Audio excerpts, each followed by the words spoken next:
Update पर इस वक्त की सबसे बड़ी और अहम खबर, सियासी हलचल पीलीभीत की बीसलपुर विधानसभा में तेज हो गई है और सबसे पहले खबर हम आप तक पहुंचा रहे हैं। आपको पता ही होगा कि समाजवादी पार्टी ने अपने पत्ते खोल दिए हैं। पीलीभीत सदर की बात की जाए या बरखेड़ा या पूरनपुर विधानसभा की बात की जाए, तीनों विधानसभा सीटों पर पहले ही प्रत्याशी जातीय आंकड़ों के आधार पर उतार दिए गए थे।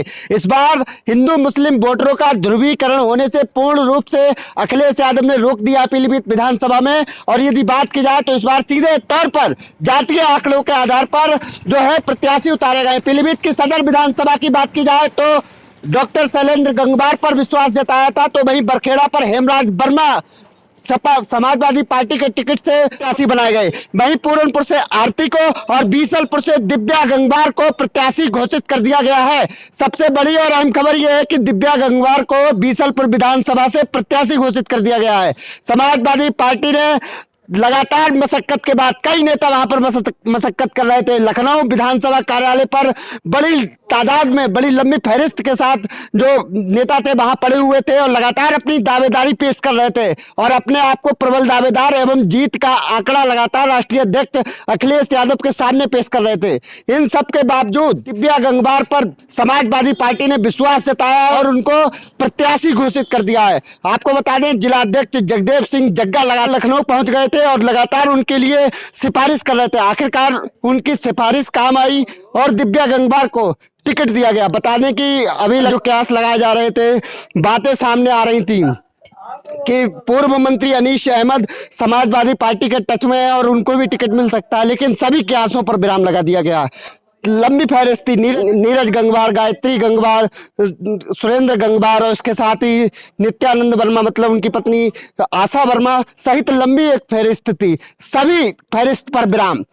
दिव्या गंगवार को समाजवादी पार्टी ने प्रत्याशी बना दिया है। आपको बता दें, विगत चुनाव उन्होंने बसपा से, बहुजन समाज पार्टी से लड़ा था और लगभग 45,000 वोट उन्हें प्राप्त हुए थे और अब समाजवादी पार्टी से दिव्या गंगवार मैदान में है। आपको बता दें, बीसलपुर विधानसभा में 70,000 कुर्मी वोटर है, जो कि निर्णायक माना जाता है। इस बार कुर्मी वोटर एकजुट होता दिखाई दे रहा है। वहीं दूसरी ओर समाजवादी पार्टी का भी वोट बैंक इस बार दिव्या गंगवार के काम आएगा।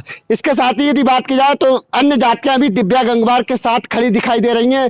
ऐसे में समाजवादी पार्टी दिव्या गंगवार के साथ बीसलपुर विधानसभा में मजबूत है।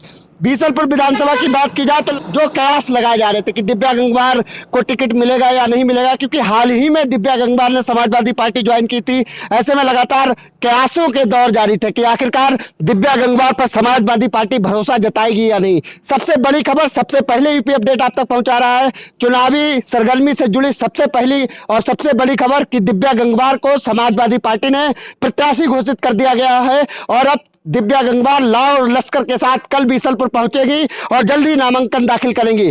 पीलीभीत की बीसलपुर विधानसभा की बात की जाए तो बीजेपी से विवेक वर्मा और सपा से, समाजवादी पार्टी से दिव्या गंगवार, तो वहीं बहुजन समाज पार्टी से अनीश अहमद पूर्व मंत्री चुनाव मैदान में है। इसके साथ ही अब समाजवादी पार्टी की बात की जाए, ऐसे में जो लंबी फहरिस्त थी, लगातार दावे किए जा रहे थे, तो अभी मेरी कुछ लोगों से बात हुई, जैसे गायत्री गंगवार, आशा वर्मा के पति नित्यानंद वर्मा से और लंबे जो कार्यकर्ता थे उनसे बात हुई। उन्होंने साफ तौर से विरोध देखा जा रहा है। उन्होंने कहा कि हम लंबे समय से समाजवादी पार्टी के लिए जुड़े हुए थे, काम कर रहे थे, तो कहीं ना कहीं दिव्या गंगवार का टिकट फाइनल होने के बाद विरोध की भी आवाज उठ रही है, लेकिन ये देखना होगा आखिर कब तक।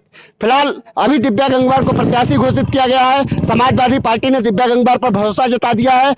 बीसलपुर विधानसभा में तीन जो प्रमुख पार्टियां हैं, तीनों प्रमुख पार्टियों से प्रत्याशी घोषित हो गए, चुनाव मैदान में आ गए हैं। वहीं दूसरी ओर यदि हरिपाल लोधी की बात की जाए तो हरिपाल लोधी निर्दलीय भी चुनाव मैदान में उतर सकते हैं, हम आपको बता दें। इसके साथ ही, क्योंकि यूपी अपडेट इस चीज़ की पुष्टि नहीं करता, लेकिन जो चुनावी आंकड़े इस समय समीकरण सामने आ रहे हैं उनमें हम बता दें हरिपाल लोधी निर्दलीय भी चुनाव मैदान में उतर सकते हैं। रत्नेश गंगवार जो समाजवादी पार्टी में अभी हाल ही में संपर्क में आए थे, समाजवादी पार्टी से टिकट की दावेदारी कर रहे थे, वो अब एक राष्ट्रीय पार्टी बची है कांग्रेस, उससे भी चुनाव मैदान में उतर सकते हैं। अभी चुनावी जो हलचल है वो लगातार बनी रहेगी और लगातार यूपी अपडेट आप तक अपडेट पहुंचाता रहेगा। आप हमारे चैनल को सब्सक्राइब अवश्य करें। ऐसी ही चुनाव से जुड़ी हुई खबरें लगातार देखते रहिए। कैमरा सहयोगी शरद कुमार दुबे के साथ आशुतोष मिश्रा, यूपी अपडेट पीलीभीत।